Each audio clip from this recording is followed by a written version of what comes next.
Medicare might be losing funds in 12 years, and that could lead to social unrest, but a group of Filipino overseas has some ideas to address that. Be informed, be involved, as Kababayan LA starts right now.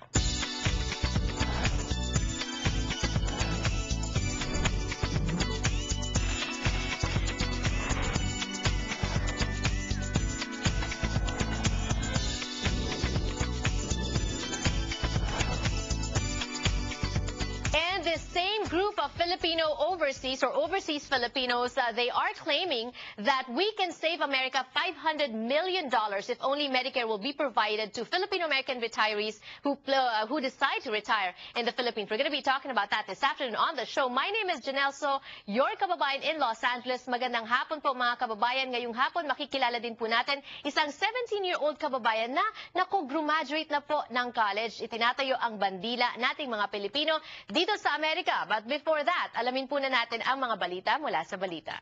Pinoy na Pinoy, Weekend Balita.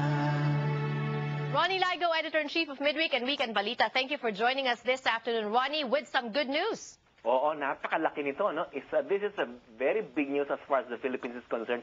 Kasi nga, alam naman natin ang ating bayan ay nag-export ng manpower. Ibig sabihin niya, marami tayong pinadadala mga kababayan natin nagtatrabaho sa iba't ibang bansa. And the big news is, according to Secretary of State Hillary Clinton, pinraise ang Philippine efforts versus human trafficking, and now the Philippines is out of the U.S. trafficking watch list. What does that mean? Oo, human trafficking watch list. Ano ibig sabihin? Nag-improve ang ating pagbabantay sa mga posibleng mabiktima ng slavery, ng mga, worst labor conditions ng ating mga kababayan, mga nagtatrabaho sa ibang bansa, no? Ibig sabihin nito, we will be continuing, we will be receiving more aid from the United States kasi nga raw nag-improve ang ating conditions doon as far as arresting this human trafficking dito sa ating bansa. Do you know... I'm sorry, Ronnie. Do you know what measures the U.S. is, what do you call this?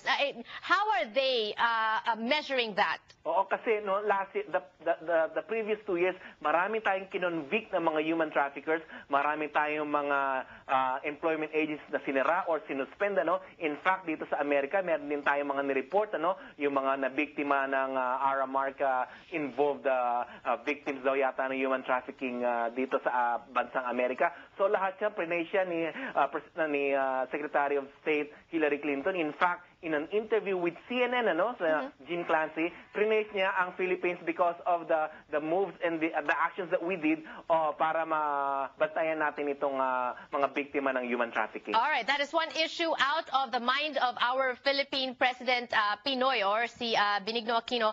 Pero ngayon naman ay kailangan pa rin nilang pag-isipan kung anong mangyayari sa mga overlapping claims sa islands sa West Philippine Sea. Oo, nabanggit natin si Secretary Hillary Clinton, siya naman ay ina-assure niya ang ating bansa, na tutulungan ng United States ang ating bansa, ang Pilipinas, just in case magkaroon man konting gulo dyan sa South China Sea, na kung tawagin naman natin, West Philippine Sea, kasi nga, ang China, it's being indifferent towards the other countries there, na sinasabi niya, total ang sovereignty niya sa lugar na yan, especially the disputed islands of Spratlys, na kung saan na sinasabi nila very rich in oil and other mineral deposits daw yan. Ngayon, nagkakaroon tayo ng military exercise with the United States. Ang ating mga navies, ang ating Philippine Navy at United States Navy, nagkakaroon ngayon ng military exercise dyan para patibayan ang tinatawag nating mutual defense treaty between the two countries. And those military exercises that are going on despite this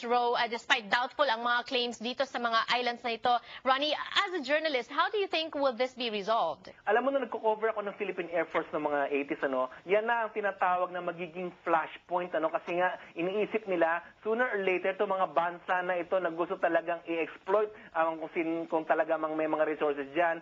In fact, ang China nga nagbibuild na nga ng mga structures dyan, kahit na sinasabi natin na atin din yung mga lugar na yan, kasi nga they are also within our exclusive economic zone. So lahat tayo nag-overlapping claims dyan, ang Brunei, ang Malaysia, ang China, ang Taiwan at ang ating bayan. So pati ang Vietnam nga pala, so yan, nagkakagulo ngayon kung sino ba talaga ang may-ari ng mga islets na yan. Okay, so who will make the decision on this? Alam mo, wala eh. Kasi nga, wala yatang, gaya ng nasabi ko, yung 200 economic zone, na binigay ng United Nations, lahat yan nag-overlap. So, kailangan talaga mag-resolve lang yan through dialogues among all these claiming countries. All right. Meanwhile, Ronnie, of course, we're going to be closely following and monitoring the developments on that issue. Very critical yan. And another issue that's also critical, and it's very sad, 25 people dead in Davao. Oo nga, flashbacks. Alam mo, Davao, napakaganda ng bansa ng bayan na yan. Yeah, that is actually one of my favorite nung aking nagko-cover ako sa bayan natin. Kasi ang ganda-ganda ng lugar, ang ganda ng kalye. However, of course, ito nga nabanggit natin na meron namang flash floods, nagkaroon doon ng, alam mo yung bumagyo si Falcon, 25 ang namatay at marami pa raw nawawala, another 15. Hindi nga natin alam kung nag-overlap yung claims na yan. Pero yun na nga, maraming mga barangays na underwater, 10 feet at least, or 20 even feet. So marami pa rin mga lugar at naapektuhan, marami rin mga displaced na pamilya dyan. Okay, Ronnie, do we have information on how we can help? Alam mo, kung talagang gusto natin tumulong, of course, there's the International Red Cross. At saka kung gusto niyo po talaga tumulong, you can contact our Philippine consulate here. Lang po kayo, tumawag po kayo, especially ang ating Public Information Officer, si Eric Sierra po. All right. Eric Sierra ng Philippine Consulate General dito sa Los Angeles. Meanwhile, Ronnie, thank you for sharing that information and all those stories with us today on the show. More power to you. Maraming salamat po sa inyo. Kung gusto niyo po ng mas marami pang balita, log on to their website, www.balita.com. Also, don't forget to pick up a copy of your balita. Available po sa inyong mga paboritong Filipino establishments. And yan po ay lumalabas every Wednesday and every Saturday. Mas marami pa po tayong pag-uusapan dito sa Kababayan LA when we return. Medicare in the Philippines, or Medicare portability. What's that all about? We're going to be discussing that here on the show. Don't go away.